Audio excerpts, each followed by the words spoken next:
home and I find my country, Kigezi, turning farmland into desert.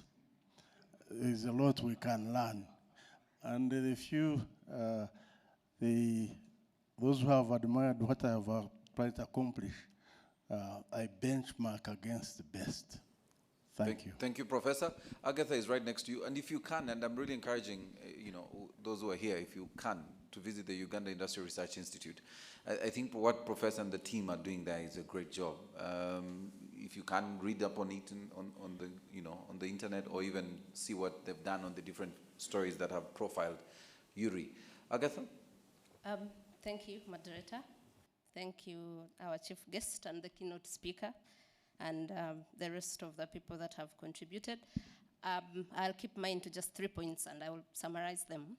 And in 1 minute, right? And I'm glad we are talking about security in broad terms, not the security we have been told about that the NRM brought of absence of war and people can sleep. Security of food and people being able to go to school and accessing healthcare is important. And for me, it's a form of a question about the 3 points to Honorable Minister and General David Mhoz, if he's still on. We are glad to have them here. That the issues we grapple with, agriculture contributes immensely to this economy. We have had our keynote speaker mention how agriculture has been transformed in the country. In Uganda, over 70% is still in subsistence farming, and we're still using rudimentary tools. It must be the 2016 elections when they were giving out hoes in this era and age that people can't even afford a hoe. So that now, we already get a lot of benefits from it without investing in it.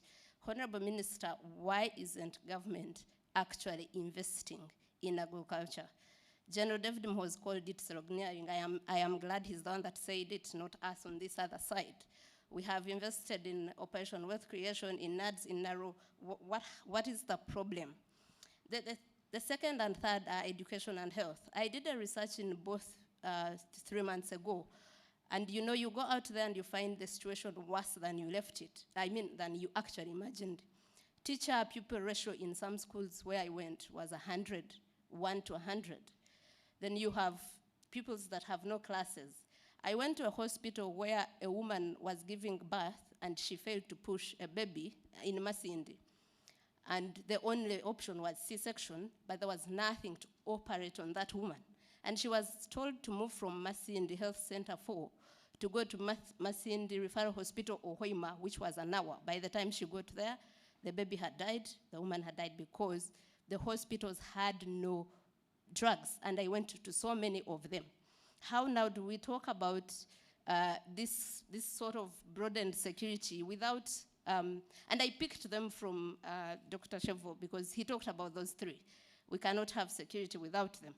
You started by talking about the NRM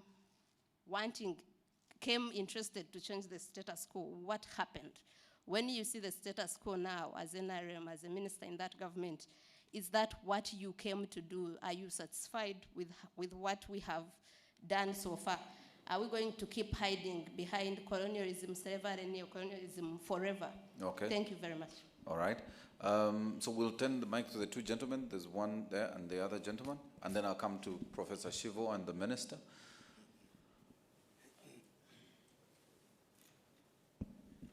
Okay, Maurice, this gentleman is Dr. Isoba Moses. Perfect. And it's very good always when you are, apologies.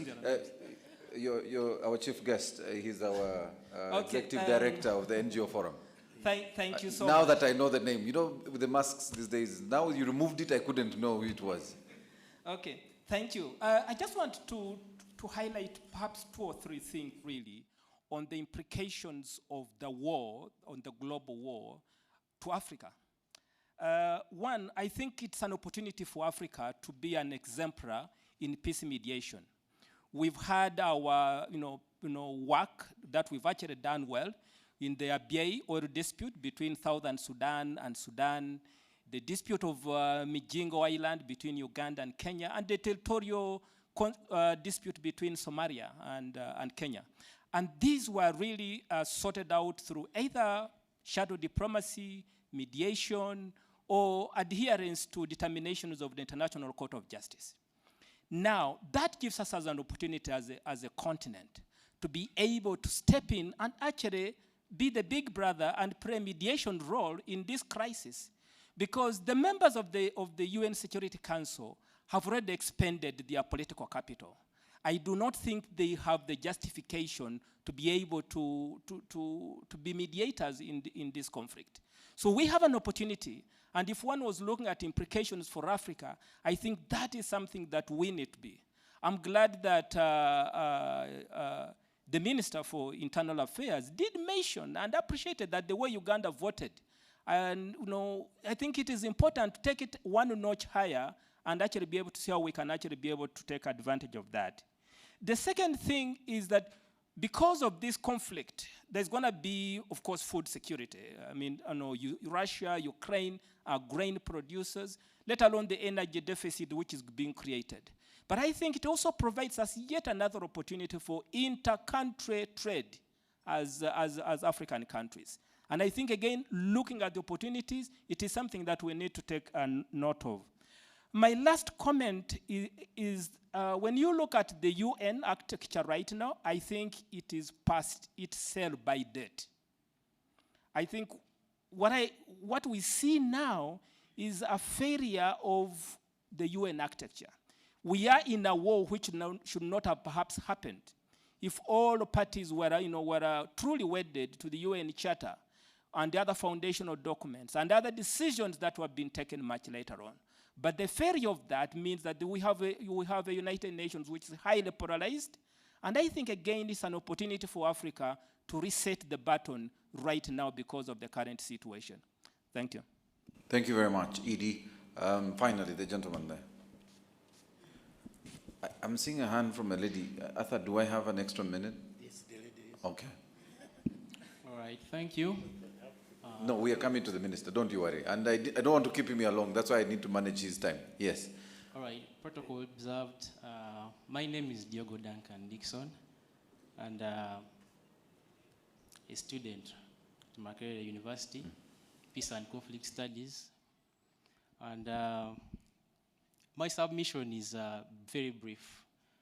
We've talked about, we've had the previous presenters talk about regional integration, Africa being a mediator, taking keynote areas.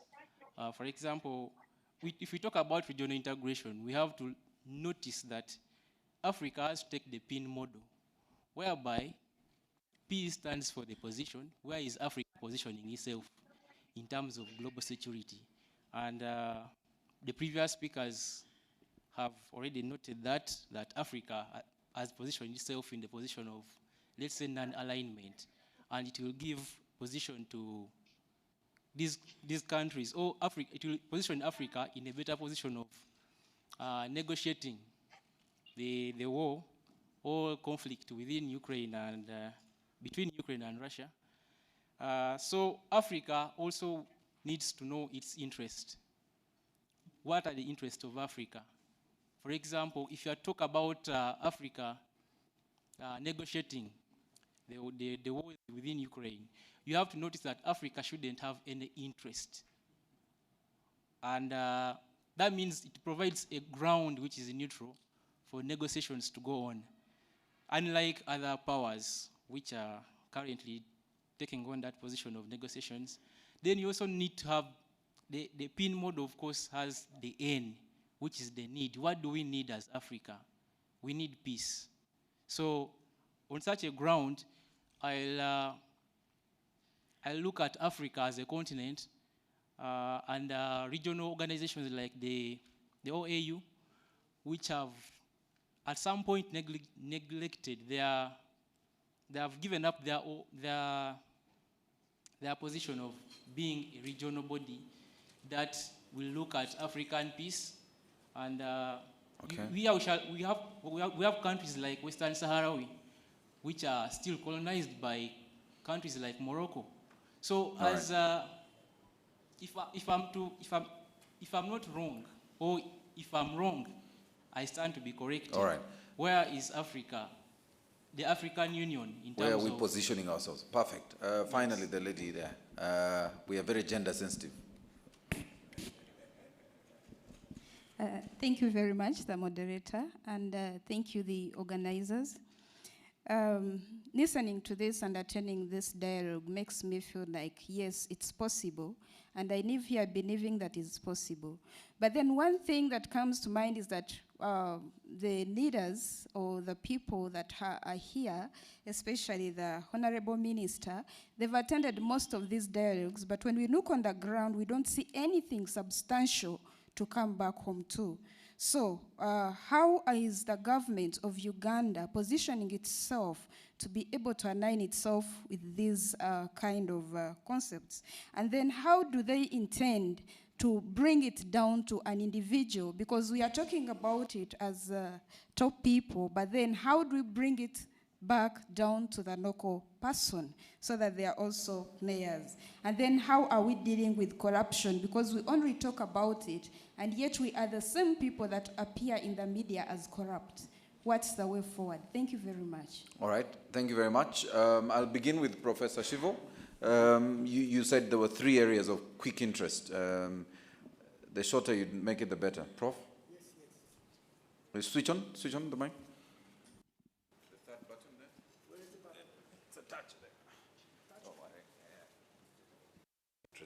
I did? Okay. Thank you. Okay, I have 3 comments. First of all, Stuart. Stuart talked about drought, and I want to remind you, and Honorable Minister, that there was a 7-year war in Syria. 500,000 people died, 2 million refugees, and everything because of lack of water. Lack of water, there were 3 years of drought, and then also Turkey put some dams on this. So this, I agree with him, with Stuart. On the other hand, he talked about land. Land is one of the resources that you have here in Africa. But please remember, the world was changed. There were changes. Land, we are talking about the 18th and 19th century. After land, the wealth became capital, industry. Who were the nations who were the most advanced? Those who had industry, those who had machines, those who had capitals. Today, listen to that. Today, what is the wealth in the world? Data. Data. The countries that are richest are those who have data, not land. Land is not important anymore. Even capital is less important. The richest companies, the richest countries, everything is data. And this is why Professor Kwesiga and I, we yesterday talked about educating 3,000 students online that I mentioned already, and we are going to do it together with Yuri and Galilee together. I hope to do it now. Last comment is about Andrew, who is not here. He mentioned like the US and the Russia are pretty much the same. No, he probably forgot that the GDP of the US is $24 trillion, and how much is Russia? 4 trillion, that's all. 24 and 4, how can you compare? Even China is only 14, but 24 and 4, you cannot compare. These are not competitive. These are not competitive. And lastly, he mentioned Barbara Tuchman and her book. There was another book by Kahan. Kahan was a strategic expert, and he wrote a book, Think the Unthinkable. What today we think is unthinkable, that Putin might use nuclear weapon, as he said. So that's the book, Think the Unthinkable. We have to take into consideration it might happen, who knows? These were my remarks. Thank you very much. Our chief guest, this is your time. Thank you very much. You will dictate your own time. For us, we will listen. Yes, I will not take a long time because I'm also late for another meeting. And I had tried to stay around as I had been requested. Because of time, I'm not going to say much on what I wanted to say, but say thank you to all of you for your contributions. Apart from the questions, all your presentations were fantastic, and I agree with them. The broad interpretation of security, that's how it is, that's how we interpret it these days. It's no longer the absence of war. It is looking at all these aspects of life, as I said in my opening remarks. So, unfortunately, the questions are a bit local. They are Ugandan questions. My old friend Richams has not changed. I thought after so many years he had grown older and changed. We were together in Parliament, but he's still the same. He's asking that how can we talk about regional integration when we are not allowing people to decide how they want to be integrated. This is a local issue here. That's what he's talking about, federal. He's talking about federal. But we are talking about integration as a strategic method for our security. And this answers some other question which someone asked us. Uganda or Tanzania or any other country alone cannot plan for strategic security. People are talking about not being secure on land, sea, air, but they are talking about space also. And no country in Africa can invest in space. We don't have the money. But if we integrated, we can have the capacity also to have space security. That's what we are talking about. I was talking about integration for strategic reasons. I was talking about center of gravity and things like that. And federal cannot help us in this aspect. So that answers you, Honorable Chams. Deforestation, environment, protection of environment. I had wanted to talk about it also to make a comment that the problem with the environment is survival. Our people are looking for food. So when we are trying to protect the environment, we must balance it up with people living. Yet, the instability in other regions also affects us. Interference in our internal affairs affects us. We have a history, which I talked about, which is colonial. We are doing our best to put our house in order, but people are telling us run. Not only run, but run fast, even when they took years to get, stable. Refugees, he mentioned it, that we have now, Uganda is hosting 1.4 million of our comrades, our African friends, whom we must host. Definitely where they are in that area, people can't be stable, can't keep the environment even. We are on that survival. So that's why. Now, yes, I agree with the, Professor Kwesiga over dependence on foreign technologies and so on. Yes, Agatha, my young sister there, or my daughter, I've seen her on television, now I've seen her face to face. And she has not changed also. Yes, she's saying that she's talking about security, not the absence of war. She's talking about subsistence. Subsistence now is at 39%. People who are living at on subsistence farm production. Yes, you are asking why are we not investing in agriculture, and the answer is yes, we are. We are moving in the right direction. If you have been following, and if you talk to my brother here from Ministry of Finance, he can explain to you about the parish development model, where we are taking the government programs to the parish, We have, how many parishes have we got? Over 70,000? 10,594. That's where we are taking development. We don't want to pass it through ministries, through districts, through sub-counties. We want to take the money right to the parish and cause production there, targeting the 39%, 39 people who are still living under subsistence production. So we are taking steps. Education. Our keynote speaker was talking about education, and the High Commissioner talked about STEM, science, technology, engineering, and mathematics. That's where we are going.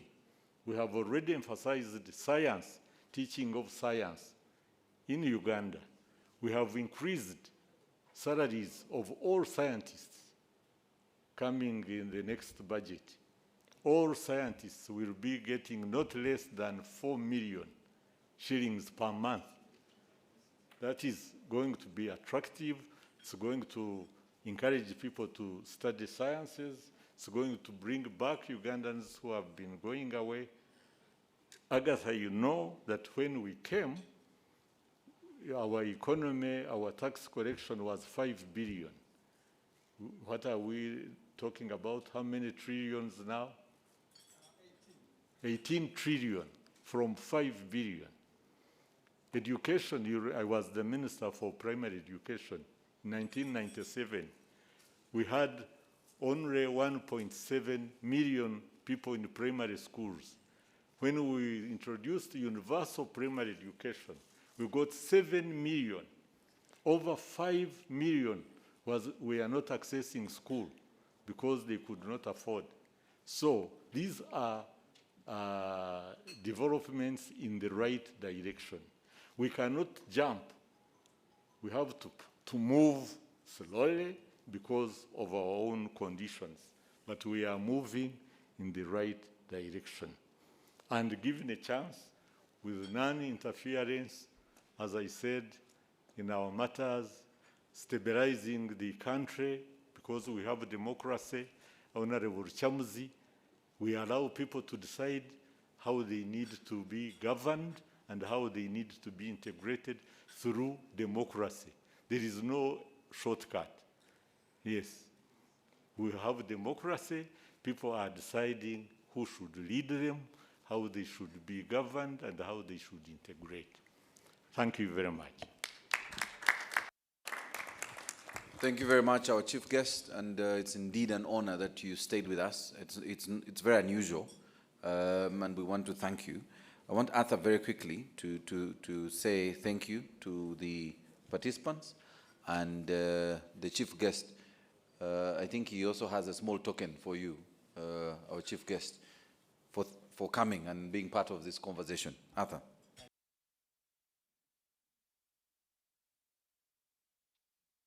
I think he has been excellent. And a round of applause to ourselves for being very active participants. Ladies and gentlemen, I want to take this opportunity to thank the Minister for Security, who was our chief guest.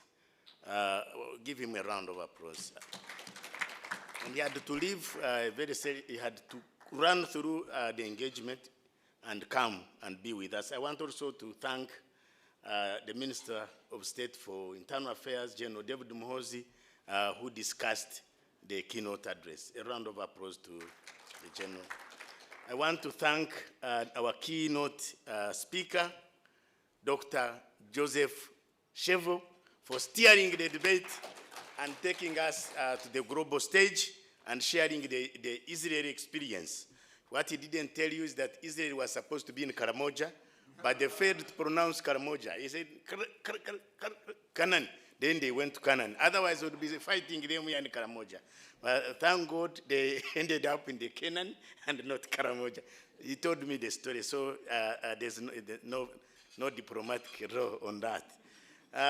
Ladies and gentlemen, I want to put our hands together and thank all the panelists for discussing this very, very, very well.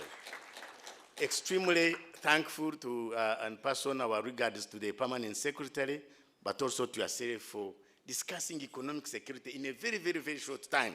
Because you see, as I said, security is holistic. Because after 1945, after the Second World War, the whole concept of security was broadened to include human security away from state security. And so we now talk about economic security, water security, management security, everything is security. But in all those, it is the citizen, it's the individual, it is the citizens that are very important and central. So whatever we do, it is the citizen, the security of the people. So, ladies and gentlemen, on behalf of ACODE, I want to thank you and to inform you that we have kickstarted, we have reignited our usual policy dialogues. They should be very brief, 2 hours. 2 hours, because to get a minister for security who is very busy and put him here for a long time, you can't. But if we make them very, very brief, but also very focused. Honorable Minister, today we looked at the holistic global security straight, but we'll be having a lot of several forums, but now focusing on different aspects of security so that we can inform policy making at the national level, at the regional level, at continental level, and at the global stage. And what comes out of this, ladies and gentlemen, is that we want to situate Africa not to be a bystander in the global or international affairs, but to be an active participant. And I like the discussion that came here that this is an opportunity to take advantage when the giants are fighting to actually equip ourselves and occupy our space. When they come to sit on the chair that they had vacated, we'll say, no, we are already seated. So Africa must take a firm seat on the high table and international affairs. And I want to thank the gentleman, the young lady, I didn't teach you peace studies, I'm a lecturer of peace studies, who said, he made something important, that Africa now actually can help end this war. Because war is bad. By all definition, war is bad. It is destructive. And all efforts must be marshaled to end the war. It is bad. And so now that Africa, especially Uganda, voted to abstain, we have an advantage actually to bring the inconvenient truth or to bring sanity in the international community. So, Honorable Jim Wezi, and I'm glad that you saw the ambassadors. You see that the East African spirit has been reignited. I'm also glad that we have also warmed up to Rwanda. If you know what happened to the people of Kigezi and Chisoro, because of this standoff between Uganda and Rwanda, it was an economic disaster. Lives were lost, but I'm glad it has warmed up, the border has opened. We still need to do some other things, I think that's to complete, because our survival as African people, and you also brought it very well, it's not the full-scale African state, it is the gradualism. It is through regional economic integration, and then if we